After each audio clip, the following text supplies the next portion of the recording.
And we're back with another episode of the Lakers Fast Break podcast. It's Joe Soro coming back again while Gerald's on his hiatus at Universal Studios tonight for the Lakers Fast Break. Pop Culture Cosmos, Inside Sports Fantasy Football, and Game Source. We truly appreciate everyone out there listening to all of our great shows. And if you can, give us a 5-star review wherever you get your podcast. Plus, if you can subscribe and follow, or do whatever you can to support us here at the Lakers Fast Break, it would be most appreciated. Tonight, we're likely going to be a two-man unit. Sean Grice, the madman from Toronto. As you can see, he's not in traffic, and he hasn't been in traffic this week. I know because I've been with him the whole time. But I will say this. Tonight's game is going to bring out some venom. So I want you all to be prepared. Last night, at the conclusion, almost the immediate conclusion of the New Orleans Lakers game, after the Lakers pretty much shellacked that team from opening tip to the buzzer, decided to tell everyone that Anthony Davis was going to sit. And Sean, I told you and I told Gerald, I don't have a good feeling about that. So what happens today? The Lakers get to Houston and lose 114 to 110, which, by the way, that score might as well have been 140 to 10 because the Lakers showed zero chance of in any way winning this game. I mean, nothing. They gave nothing. They had nothing. And we're going to have to bring back Groundhog's Day again tonight. I thought I didn't have to bring this negativity back into this, but negativity is only negative when it's positive, right? Like we're talking about something that they really flubbed last night and obviously flubbed today. The Lakers looked like they didn't give two craps about tonight. They looked like they didn't want to coach. They didn't want to fly to Houston. They got their asses kicked by the second worst team in the NBA. Why? Because they thought they could just say, we don't need any of our players. We can probably go over there in Houston and win that game on the back end of a back-to-back. So my question to you, Sean, is at what point are we going to be done with this? I really want to know. Yeah, you know what, Joe? I got to be frank with you. Just thinking on the fly here, but also kind of in the moment. I think if they lose these next two, I think we can call it a day. I think that will put them at 34 and 38. 10 games left. You pretty much you're gonna have to go 8-2 at minimum, probably.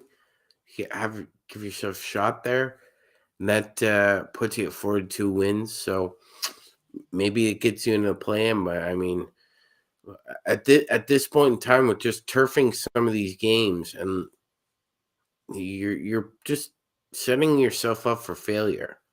It was truly remarkable. You know, it was a combination of them being punked because the last time I felt like a team like this just was dunking all over the Lakers was Game 5 of the Thunder series in 2012. That's the last time the image of dunk after dunk after dunk, and you getting punked play after play after play. It was just awful, man.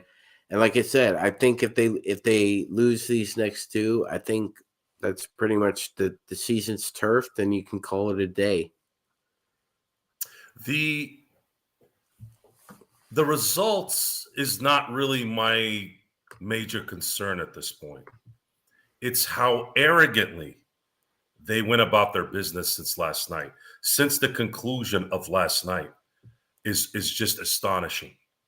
You are a team that hasn't been over 500 for more than a year.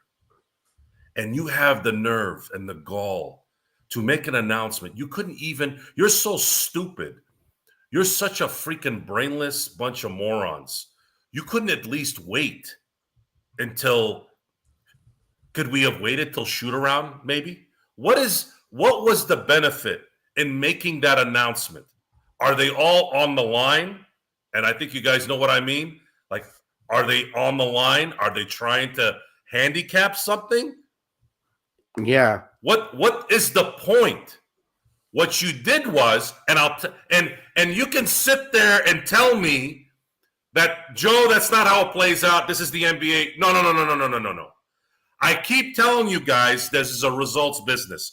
I have been watching the Rockets play basketball this year maybe a handful of times, okay? They have a 13-game losing streak this year and an 11-game losing streak. They have sucked donkey you-know-whats all year. They looked pissed today. You think you can just sit whoever you want, come in and try to punk us? These guys are professional athletes. Chalkboard material, like they used to say, matters. It does invigorate people, okay? So I'm just trying to figure out, if I'm in that media room and I see Mike Trudell, the weasel that he is, he's not going to ask these questions. No. Jim Hill, professional, one of the greats, he's not going to ask this question. You can ask all the LA Times writers. I don't even know if there's any real LA Times writers anymore. I don't know who's there. Who the hell is going to ask that coach, what was the thinking going on in your brain?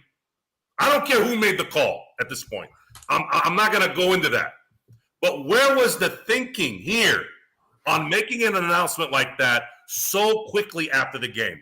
What does that benefit your team and your gamesmanship or lack of gamesmanship in telling the we don't think anything of you. We're going to sit our number one guy because he's got a sore foot. The guy just shellacked an entire team by himself for an entire quarter. By him doing that, the Lakers were able to just run it up. New Orleans couldn't do jack squat. Why would you do that? And the result of that is getting your ass kicked by the Houston Rockets, who are tanking, who don't have anyone on that team that I really know. I mean, I know who they are because I'm an NBA watching guy, right? But I don't really know who the hell these guys are. These guys were complaining after fouls they were making. That's the kind of big heads they had in this game. They were complaining about calls being called on them when it was clear that they fouled the other guy. That's what stars do. That's what guys who are entitled do. These guys suck ass. They're the second worst team in the NBA, and they've been the worst team for the last 2 years. This could be the third. There's never been an NBA team in history of the NBA that has been the worst team 3 years in a row. Houston's on that path, and they shellacked you like you were nothing. Where was your pride? Why don't you guard the paint? You're telling me that these guys who are 6'8", 6'7", 6'9", they can't at least get in front of somebody? There was a freaking layup line the whole freaking night. What's baffling? What's completely baffling to me is he played all of 33 minutes yesterday. He didn't even play the equivalent of 3 quarters. And you sit him in a game where you got to have it. You got to have that back-to-back. And let's just face it, right? I've said this on the show. I've said this in conversations with other people. Self-confidence is very important, both professionally and personally. Obstacles coming your way, you got to find a way to push through, right? Problem is that I've never had an issue with cocky people, Joe, ever. Cockiness to me is blind confidence. That's all cockiness means to me. Arrogance is a totally different matter. Arrogance is thinking you're the smartest person in the room and you haven't even stepped foot through the door. And that's what Ham did tonight. And that's what the coaching staff did tonight. Because shout out to Dr. Nukes, who brought up a great point. There were no pick and rolls. There were no back screens. There were no backdoor cuts. There were no lob attempts. There was no attempt to try and be creative whatsoever. It's almost like he just threw the ball out there and just asked them to play jazz. And he's not that type of coach. So we have some of our esteemed chat room contingency saying to us to accept that this is how it's going to be. You just ignited a freaking dynamite by that comment. All right. You want me to accept that a player that is capable of playing, a player who's making 40 freaking million a year, whom if he had played tonight, we would have won. Why? Because of the goddamn layup line that we saw for 4 quarters. Do you really think that would have happened if Anthony Davis was in there? No. Let's just say it was half the game. We win this game, even if it was half the game. Don't tell me to accept something that shouldn't be accepted. You want to take days off when you're capable of playing? Take half your salary then. Because you know what? Then you can go allocate that money to someone else who can cover your ass when you don't want to play. Whether it's management that's making the decision or whether it's the coach that's making the decision, that's not an excuse. And I don't care that it's 2023 and these guys want to sit. Then take less money so you can go get a player to cover your ass. That's how I'm talking now. That's what we need to do. Is that what they're going to do? No. They want their money and they want their day off too. Screw that. I'm going to sit here and I'm going to yell it. Whether it's going to do anything or not, it's not going to matter. Okay? It doesn't matter. It makes me feel good to vent it. Or maybe it will matter. I don't know.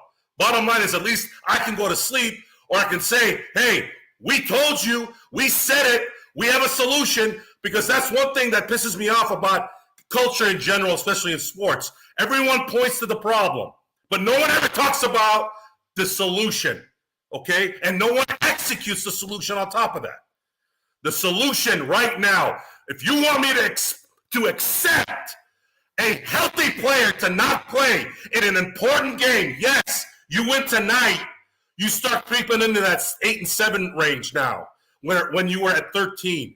Don't tell me to accept something that's not acceptable. I'm sorry, I'm never going to buy that. He didn't play tonight and we lost. We are not in a position to lose games. If you want to watch this team in the playoffs and make an impact, you play him, and if his leg falls off tonight, then you at least win out. Play it hard, just like Kobe did. Kobe played until his leg fell off, till his tendon broke, and we love him for it, okay? We love him for it, and that's life. Sometimes that happens, but go after it, okay? That's the bottom line, guys. I'm not sitting around telling people to get off my lawn. I'm 45 years old. I might be old to some people, but I'm with it, okay? I'm about what's going on, okay? I'm not some old, decrepit man that still wants to use a flip phone, okay? No, I'm very technology savvy. I'm about the times too, but there's also basic fundamentals that matter, especially when it comes to an activity like professional sports, where you're getting paid 1/3 of the salary cap. I'm expecting you to play when you can play. Okay? If you don't want to play, you want to play 50 games out of the 82, then prorate your goddamn salary then, and then you can sit. Then I'll be like, cool, we can take that other $13 or $15 million and we can go get a couple guys to cover your ass. Done. Finish it off for me, Sean. Guide me to the next subject.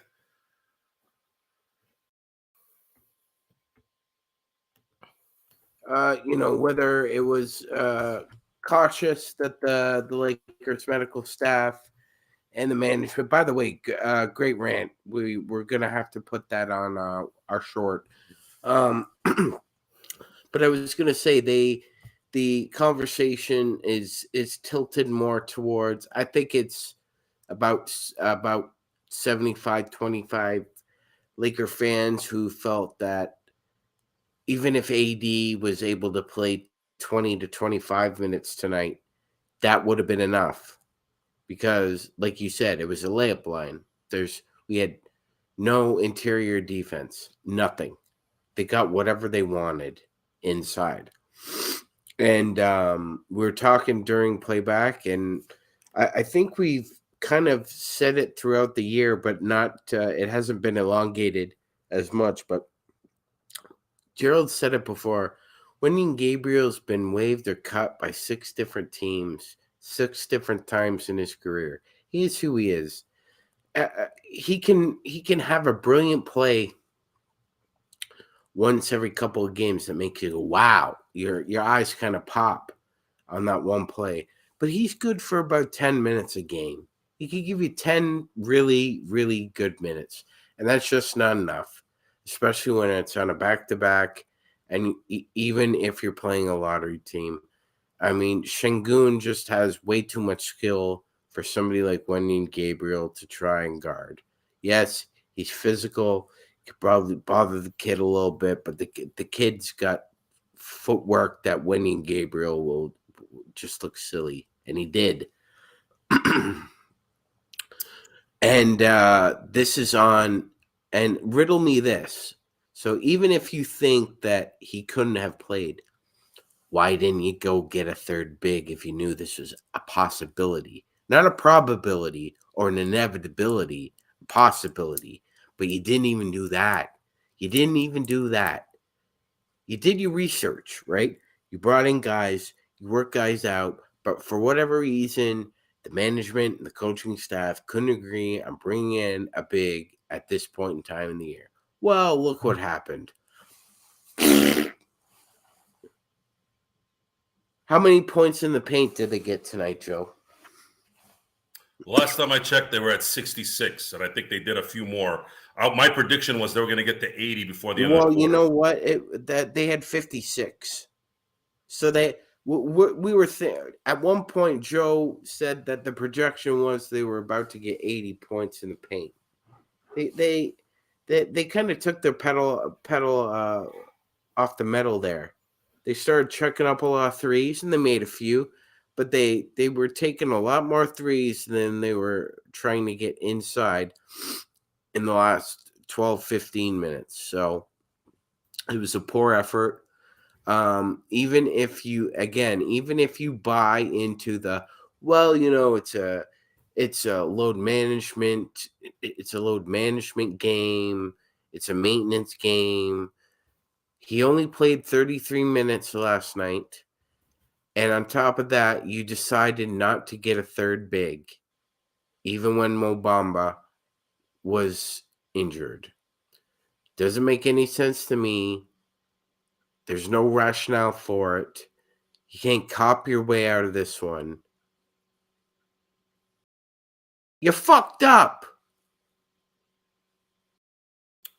Rob and Darvin Ham screwed up. And tonight it cost them. I'm not going to go back and discuss acquisitions and decision-making on rosters. Forget that. I'm done with this. I'm done with that. The trade deadline is over. March 1 is passed. I'm done with this, okay? Work with what you have, okay? Work with what you freaking have. You have the baddest big man in the game when healthy. You have to win every game you can win. The decision-making and the mental decision-making. There is a reason, folks. There is a reason, okay, why Shaquille O'Neal, Kobe Bryant, Scottie Pippen, and Jordan didn't win a championship until Phil Jackson arrived. It could have been coincidental. Michael Jordan, Shaq, and Kobe would have probably won a championship anyways. But it's the amount, it's the focus, it's the ability to continue, okay? It's not by accident, that they three-peated, okay? And one of those teams three-peated twice because there's a mental part of this game that man, Phil Jackson, mastered. I'm using him as an example. I'm not comparing him to what we have now. I'm just telling you, there is a mental part of this game that's lost even more than anything other physical. It's lost because Phil Jackson was a very big supporter of scaling back too. Of course. Okay? But even with that, Jordan was still playing 82 games a year. Okay? There is this mentality that the mind will tell the body what's going on. The mind will tell. Okay, so I'll use an example. You got someone like Mo Bamba who has a ankle sprain and who's out for a freaking month. The same ankle sprain that Kobe would have come back on the back end of a back-to-back and still perform. You tell me if that's not mental. Oh, it completely is. It completely is. I want to say this because Z mentioned why we didn't talk about this last night. And I said to her a little bit on the chat, Z, the reason why I didn't mention it, and I swear to you, I would have, because the second I heard Sean made the announcement, Sean interrupted us and made the breaking news announcement. And I remember when he said what he said, my hand went like this. Yeah. And it was a reaction. It wasn't me going, No, it was an immediate reaction where my fist went like this. Yeah, but you didn't see it. Joe gave the Arthur meme. I was so irritated at that moment. Like, really? Why are you sitting him tomorrow? But we continue with the show because we did want to talk about, we got Laker Tom here. He's 77 years old. He only shows up when we win. If I had bombarded our show with how stupid of a decision that was, it would have completely sabotaged the whole show yesterday, and everyone would have wanted to go away, right? Except you guys, of course. But the point is, we're discussing it now. Why? Because it did result in a loss. Now, if the Lakers beat Houston, we're not having this discussion. But the point is, they did lose, and not only did they lose, they got their ass kicked from the tip to the end by the second worst team in the NBA. So now you eat it, and you've heard me say eat it. That's the PG-13 version of what I really want to say. That's the only way. That's the only words I can say it in a mild manner. But this was a stupid quitter's mentality of a decision, whether it was the doctors, whether it was Ham, whether it was Pelinka. And Joe, it also needs to be mentioned. Intent, and I can speak to this, and we may differ on it because you may say it's a different kind of pressure. Because I was trying to emphasize this before in a chat with all of us, but since it's you and me, I think we can have an easy flow here. Is that when you're in an intense situation, it's very hard, and it takes a while for that intensity to come down. That's why athletes, first responders, they usually need a break, a refractory period, a calming stage after high intensity, right?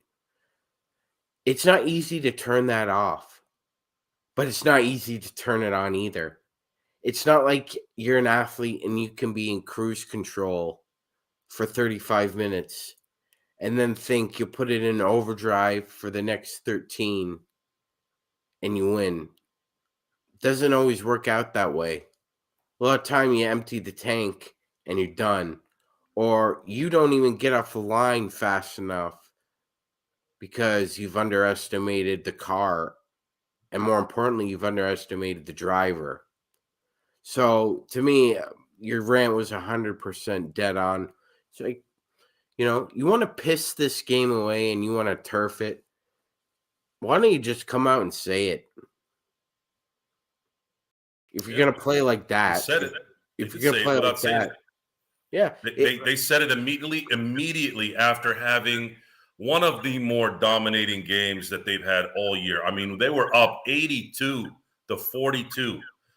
Anthony Davis played 33 minutes, and he played hard for about 13 of those things. And the reason why I say 13 is because he demolished New Orleans by himself in the first quarter to the point where they didn't even know where they were by the time it was 20 points. They were done. What are you sitting him for? He didn't play 38, 42 minutes of hard basketball. Yeah, it Play wasn't him tonight and you win. It wasn't stress minutes at all. If you're worried about getting hurt, then why are you playing? What are you playing for? That's when you want to play for the play-in? That's when you get hurt. That's when you get hurt. You get hurt when you don't play hard. Okay, Yeah. It's there's no other way to look at this. This is not baseball. This is not baseball. This is basketball. Basketball, more than any sport, is decided by one or two players on that court. And when you don't have both of them, what do you want? What is this?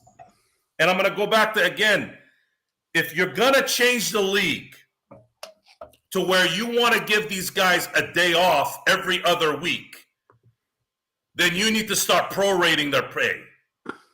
You need to start prorating their pay. I know it's not going to happen, but you will never convince me that I should deal or accept something that's bullcrap. Then tell me with your money. You want to take 20 games off a year? Take 20% off your pay. And then I'll shut the hell up. I will shut the hell up. I'll be like, cool. We got what? $10 million? $8 million, I'd say. 20% of 40. $8 million. You can go pay someone that can cover your ass when you don't want to play those 20 games. All right.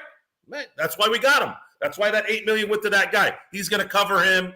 If that's what you want to do, cool. I'll accept that. But if you're going to get paid max money and you can play, your ass needs to be on that court. And if you get injured playing, guess what? I'm going to tip my hat off for you and have a lot of respect for you and say, come on, get back. Well, Joe, that's not how it works. I keep hearing this. It's not how it works. Dude, I've watched sports in my life, okay? Availability works. It's the only way winning championship works. No one takes a half a year off and wins a championship. Who has done that? I want you guys to go back in the last just 5 years and tell me who's missed half the season and won a championship that has any relevance in terms of talent. A Steph Curry, a Giannis, anyone. I want to know. I want to know, did Steph Curry not play for an entire year and they didn't do jack crap, right? I mean, come on, guys. Yeah. This is the NBA. Yeah. You need your stars. If you keep doing this and the Lakers end up in a what's going to happen is they're going to end up getting into the play-in, right? And then they're going to get the 8th seed. They're not beating Denver in the first round. They might beat them later if they were to play that well, but they're not beating them in the first round. I don't care what you say. So where do we stand here now? All this managing and massaging so that we can play what, an extra 5-6 games? Screw that. I don't want it. That's what it feels like we're heading towards, if we even get there. As of right now, the Dallas Mavericks are going to defeat the San Antonio Spurs. So the Wolves lost, the Mavs won. One of the Warriors or Clippers are going to lose.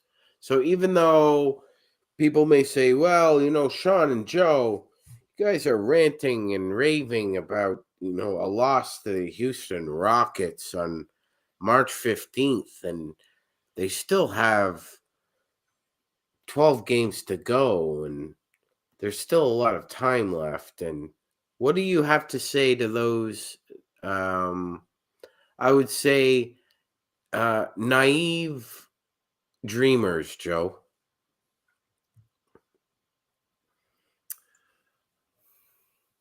There's basics. It's the basics, okay? We're losing the basics, right? That doesn't matter anyways. Salary caps are going up. Money betting is going up. Everyone's happy. Everyone's making their money. Yeah, Bally's is going bankrupt, but there'll be another contract with somebody else. We're ranting for no reason at this point. I spoke too soon, Joe. The Spurs just sent this game into OT. Good. I don't know what that'll mean in the end, but we'll see what happens. But the Lakers. Well, you say it means nothing, and in the end, it does. But for everyone who's here in this chat room, it does mean something. I mean, I'll tell you what it means. It means another lost opportunity. Yeah. So if the Spurs win in overtime, we now lose a game because of our ineptness of being able to execute a simple game plan to beat one of the worst teams in the NBA the last 3 years. You cannot tell me that isn't leadership and coaching ability with players that really, I mean, the players are the ones playing, right? But at some point, you need a leader to tell them, look, why do you keep opening up? You got to close off the lane. You got to get these rebounds. You got to box out better.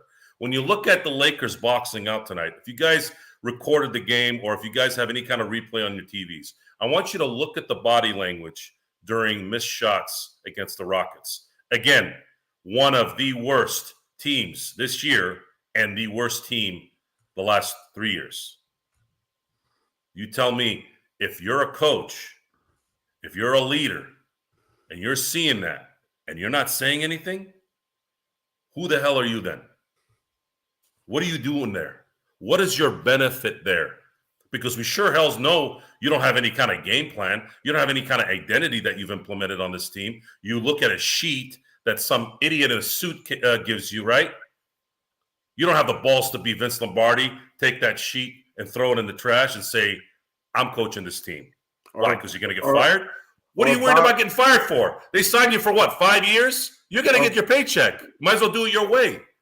Or Bobby Knight, who would take you into the hallway there, pull down his pants, and probably wipe his ass with it in front of you. Good. Well, he came out of his stall on that one. He really thought about that one. Anyways, the Lakers fall to the Rockets 114-110. Some of the box score numbers, D'Angelo Russell was kind of off tonight, at least from three anyways, or actually from the field in general. He scored 18 points. Beasley was kind of off and on during the day. He started getting hot there in the second half, but finished with 16. Vanderbilt had 13 points, 11 rebounds. 12, Rui 10, didn't really. 5 and 2, Joe. He was all over the board. He played his game tonight. He was the only one who showed up. Reeves had a pretty darn good game. Wenyen Gabriel gave us some energy and got 15 rebounds. At least he squeezed out every piece of talent that he can. You got to give him at least that. Schroeder did his thing coming off the bench. Didn't shoot very well, but at least ball handling and creating something out of nothing was something that was at least there. But the Lakers just did not look in any way interested in winning today's game from the top to the bottom. And for me, as a spectator, as an analyst, as a broadcaster, as someone who cares, at this moment, guys, when I get off air, I'm not going to go sit and sulk on my couch. Like I told you, man, my life is really good. I don't sulk on that. But this is the firecracker going off right now. And then we're going to try to discuss what the mentality is going to be on Friday. What is their plan on Friday? Are they going to play hard? Is AD going to be available? Probably. But what kind of mindset are they going to go into on this one? Coming off of a loss that shouldn't have been a loss.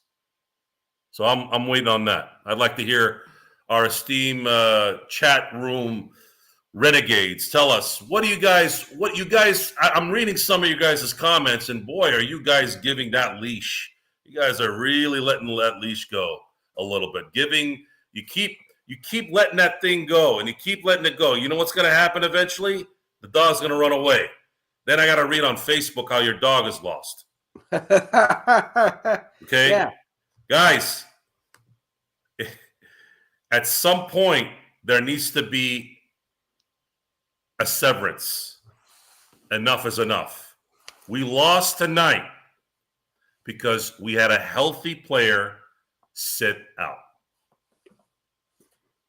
Whatever your reasoning is to sit him, whether he's made of glass, protecting his foot, we have no room to protect at this point. We are now back to 2 games below 500. If you want the Lakers to have any shot of going deep in the playoffs, you have to get a 5 or 6 seed. You know why? Because the teams they play in that first round are likely to be opponents that the Lakers can beat. So, if you Joe, go ahead. We have a saving grace in this scenario. We play the Rockets one more time this year. So we get a chance to get them back. Now, in our chat, Eduardo had a great question. He said, what's your prediction for the rest of March? So we got 7 games, Joe.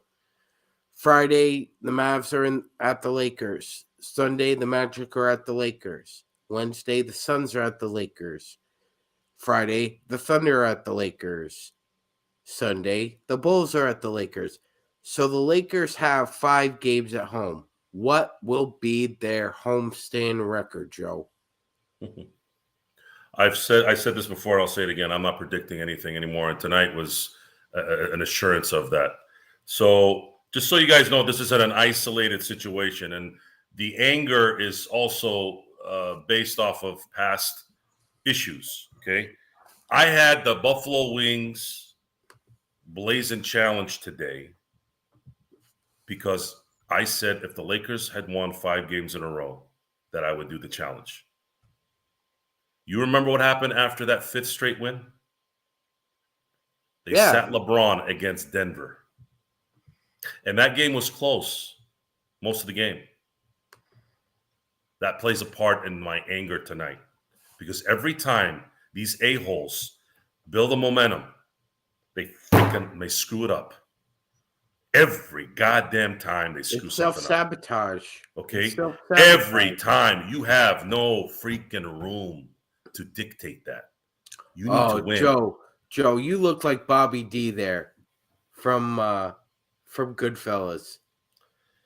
You're just raging, man.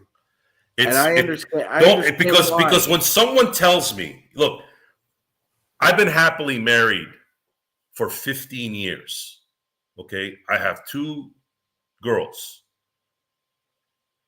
I doubt I would be happily married and have good kids if I was a raging lunatic, which I am. But you have to control the hurricane too. You can't go all the time. So that you guys know, I don't go around going nuts. Half my day I'm by myself. Half the day, sometimes I don't even say a word. I'm texting, emailing, scheduling. Sometimes I don't say a word a whole half day. Yeah, well, hell, I was gonna joke to you. I was gonna say, you know, in Goodfellas, there's the character Jimmy 2 times because he says everything twice. I was gonna say it's Joe 1-word text. Yeah, no. Joe, can we do this? No. I do that for Gerald. I think Gerald, when he's asking me questions, I'll just say flat out no, because again, it comes down to time wasting. Why am I going to sit there and go, well, I'd rather not go over here and but just say no. Just say no. Can you do this? No, I can't. Cool. All right. Well, Joe, there's no beat about the bush. There's a line since you're talking about the Italian, movie TV thing. Okay, there's a line in The Sopranos. There's a line. Yeah, there's a line in The Sopranos that I use to this day. Okay, there's more wrong done by indecision than wrong decision, and you know why? When you make a wrong decision, you know it's wrong. Now it's time to go figure another way.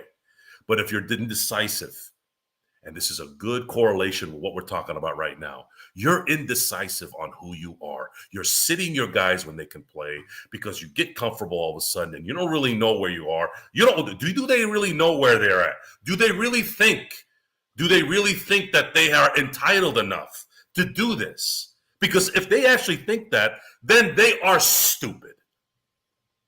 They are absolutely stupid. If they're sitting at 45-25, we're not having this discussion. Because again, that's the part that I tell people where I'm fair. The results dictate the emotion. You want to sit AD on a back-to-back? You better goddamn make sure you're 45-25 then. Because if you go 45-26, it's different than when you're 33-34 and now you're back to 33-35. Or I'm sorry, 34-36 instead of being 35-35 right now. There's very few things in life that are black and white. There's a lot of gray. And that line is always doing this. Right now, that's what the Lakers are. They're in that gray area that's crap. Because they're not even over 500. They're in a play-in. They're in a jerk-off playoff format that I don't even consider a playoff. So, the ranting has gone on a little longer than I wanted it to be. Let's focus on looking at what we're going to be looking at now, since you mentioned it, Friday. Now, will that loss today by, what is it? Hold on. Where are we at on the scoreboard here? The Mavs are going to win, Joe. Okay, so the Mavs are going to win. Are they going to play hard Friday, especially after what happened in the last game? Yeah. Probably. You lose on Friday, I want you all to understand how bad of a loss this is now. Because if you lose today, if you win today and you're competitive and you lose Friday, just like we did with New York, we didn't have a rant on Sunday night, did we? We didn't have a rant. There's a difference, guys. There's a difference. They played to win, but the Knicks played a little bit better. That is okay. That's sports. But when you quit before you start, you are a coward. You are a coward, you're weak, and you're soft. And you need to be told that every time you do it. Every time. I'm wired for it. I'm wired for the action. You may think I have high blood pressure. You may think I'm angry. I'm wired for the action. I don't run out of energy, guys. I get enough sleep at night. It's tenuous the situation they're in, though, Joe. Like, just as an example, right? So you talked about how this loss is more of a compounding loss than a normal loss. And that's true because right now, the Lakers sit in 10th. Utah and New Orleans are tied for 11th and 12th. New Orleans' next game is against the Houston Rockets. I imagine they'll win that game. At that point in time, if the Lakers do not beat the Mavericks, then New Orleans would be the 10th seed. And the Lakers would be in the 11th spot. And because they would be tied, the Lakers would get the tiebreaker in that situation because they have won the season series. So that's how hair thin these games are right now. The only reason you're going to be able to hang on to that is because you beat them last night. That's the only reason. That's the only reason. Because if they beat you last night and and they sat him and you lost, that's it. You're out. You're out. You're not even in the play-in. So yeah, these losses hurt more. It's not like a paper cut.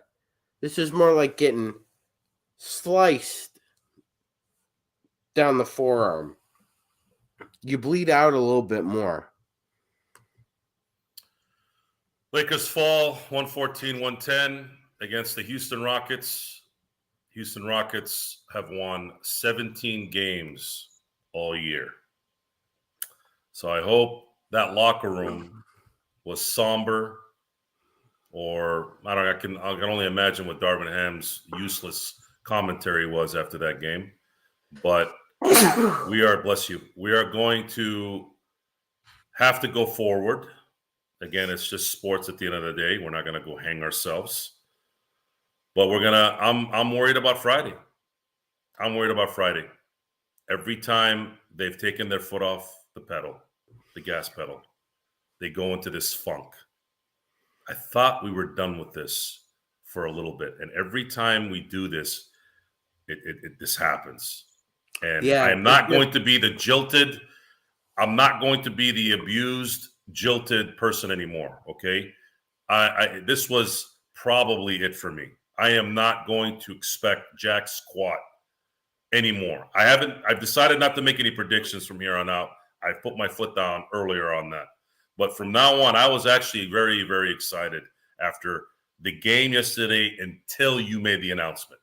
When you made that announcement, my whole demeanor. So we have a crowd that has said, well, Houston was good because they just beat the Celtics. I said that off air. I said that. I said they just beat the Celtics. Why are you going to go into Houston on the back end of a back-to-back without your main gun? I go, you're playing with fire. And not only did they play with fire, they played with a freaking forest fire that just they could not get in any way throughout a 4-quarter game get control over. The second worst team in the NBA. This is us. This is, again, two schmucks at home in their office. You really don't know that? What are you doing? You're getting paid millions of dollars to make stupid decisions? I'm never going to accept it. I'm not going to accept this. I'm just not.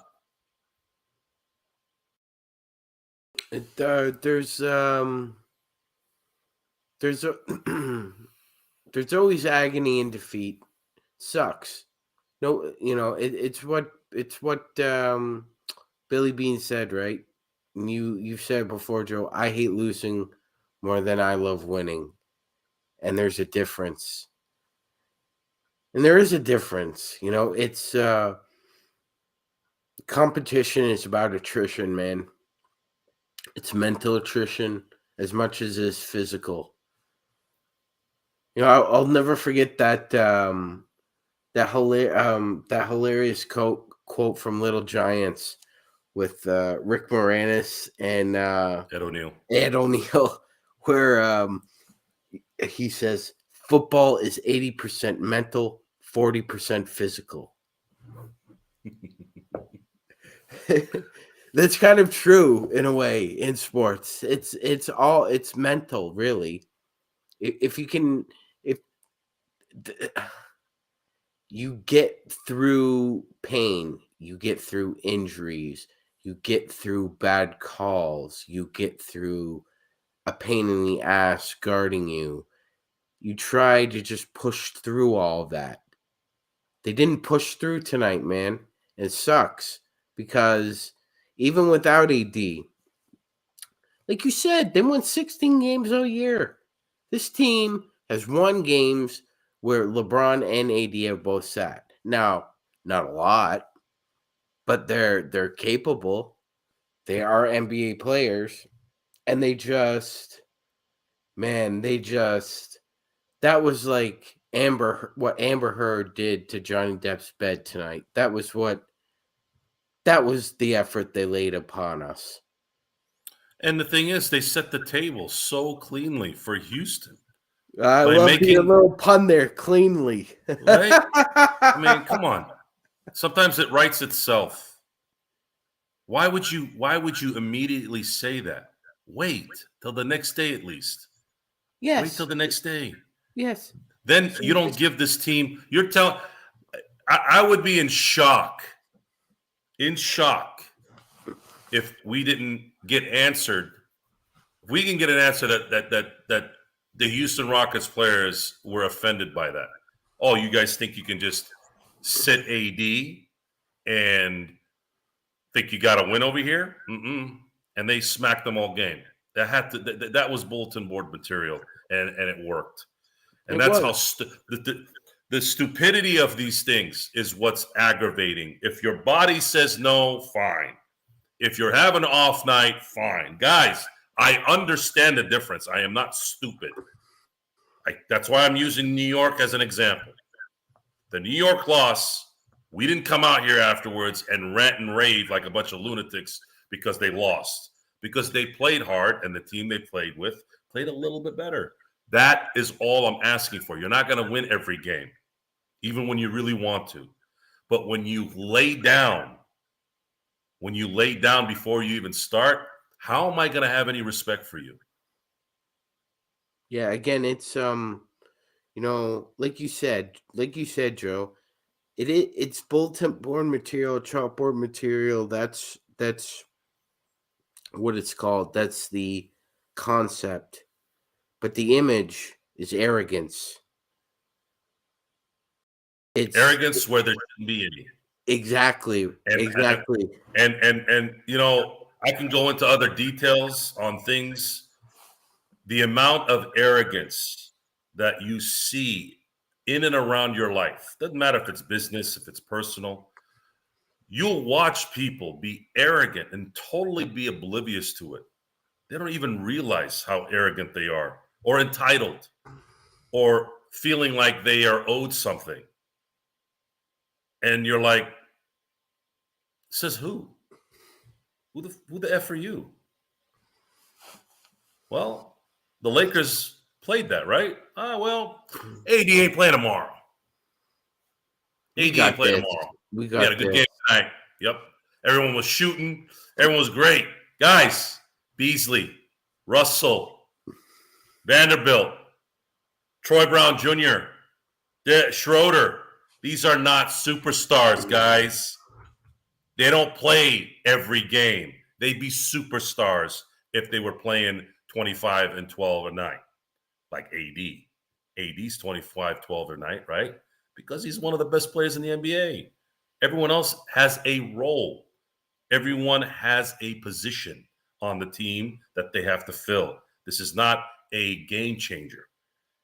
And then you take one of your game changers out in a game you need. Because now if you lose Friday, which is what was going on in my head, I said, okay, if you beat New Orleans and then you beat Houston, you can go into Dallas and not be affected as much if you lose that game. Now they're effed. They have to win Friday to make up for this game. And then even then, you still lose. The fact that you should have won this game too. We sucked tonight. We were the suckiest bunch of sucks that ever sucked in an NBA game. And they're not a good suck either. There's some good sucks in life, but this wasn't one of them. Yeah, no, this wasn't a good one. This was a bad one. And it's the kind of where you can't take a forget me shot and forget that the evening ever happened. Because I was sober the whole time, ladies and gentlemen. I only had one beer. I was sober the whole time.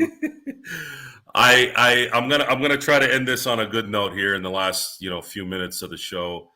My stomach is still boiling. Oh wow, Joe! We're talking 12 hours. Yeah, we're talking 10 hours. No, wait, 11 hours. Yeah, almost 11 hours. So, for those of you who haven't seen the challenge, it is posted on YouTube and Facebook as well. I wanted to do this challenge because I wanted the effects to show as well. And I got lucky towards the end. I got a snot bubble at the end. Yeah. I wasn't expecting that. I had tears coming down my face. That wasn't planned, but it does show how hot that son of a gun was. But the snot bubble was the great one. That was the one that popped up that I thought would really add, because I can sit there and go, Well, that's like the sign. That's like the sinus. It's becoming a volcano. The body was telling me, Joe, what the hell are you eating? We're right? rejecting this, Joe. We don't want this, dude. We want to enjoy our food. What the hell are you doing? What the hell are you doing at 11:30 in the morning? Forget about the fact that I was eating it. How about it, the first thing I ate in the morning, right? But I wanted you guys to see the pain because I felt like the one chip challenge didn't really show anything. I was just like,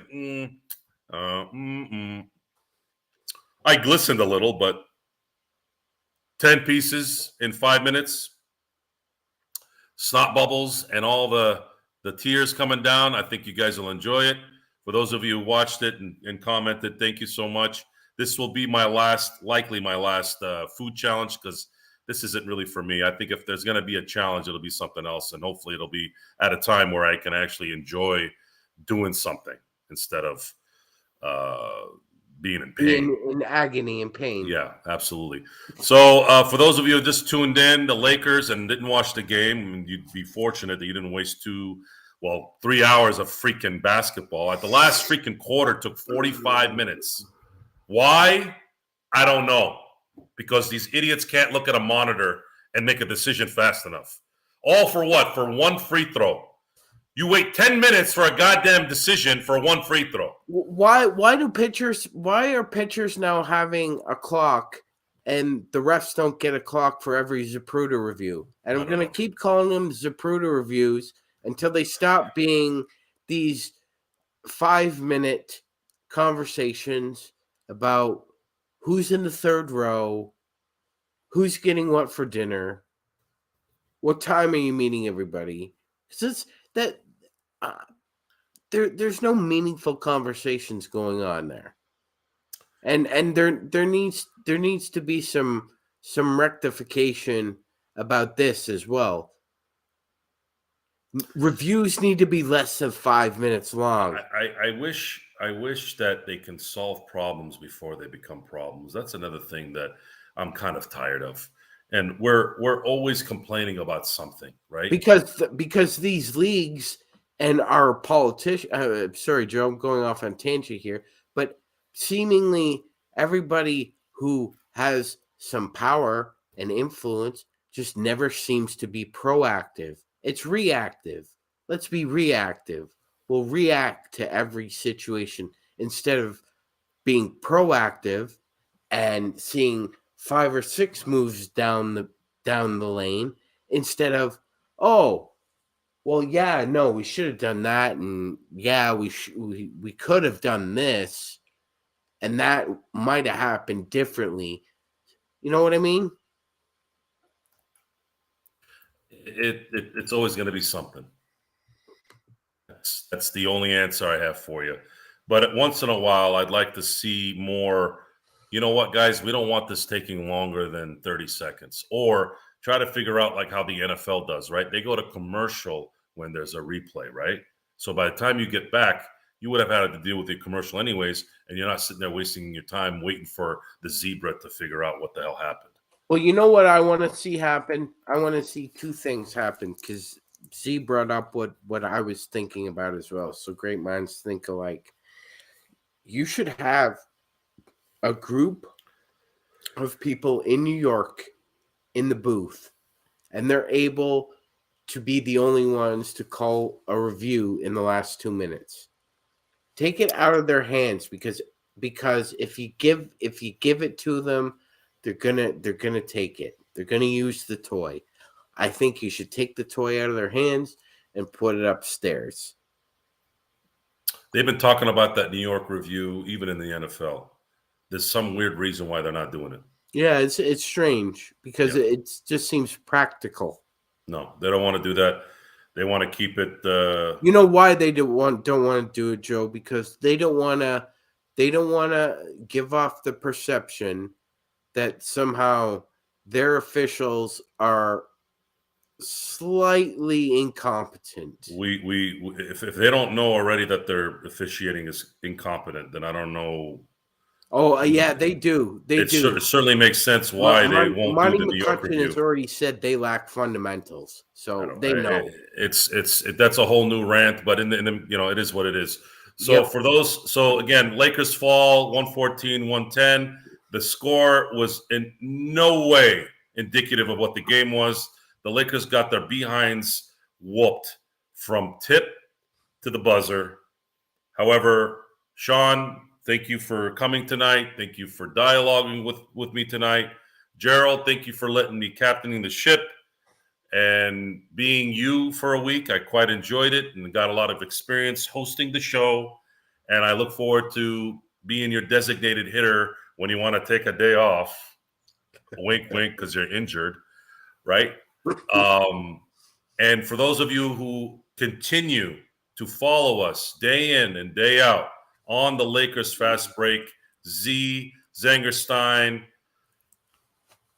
Howe, the whole group.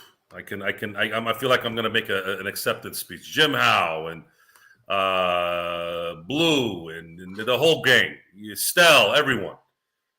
Thank you for joining us. Thank you for being here. I hope you continue to be here, and I promise you guys we will continue to entertain you. As long as I'm alive, as long as my blood pressure doesn't pop a vein or an artery, I will be here. I will enjoy entertaining as well as Sean will. And Gerald should be back next week. And then, of course, guys, as long as the Lakers win, you'll see Lakers Tom. Other than that, again, the Lakers lose 114-110. Thank you for joining us. This is the Lakers Fast Break. Have a good evening, and we'll see you maybe before Friday, but for sure post-game on Friday. Oh, for the Magic Man in the morning, Friday morning. Join us, guys. Join us for coffee. Not me. I don't drink coffee. But Magic Man drinks coffee. I know a lot of you do.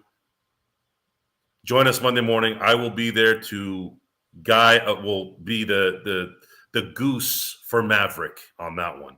And Maverick will be Sean. So again, have a good night, everyone. Thank you for joining us. See you Friday.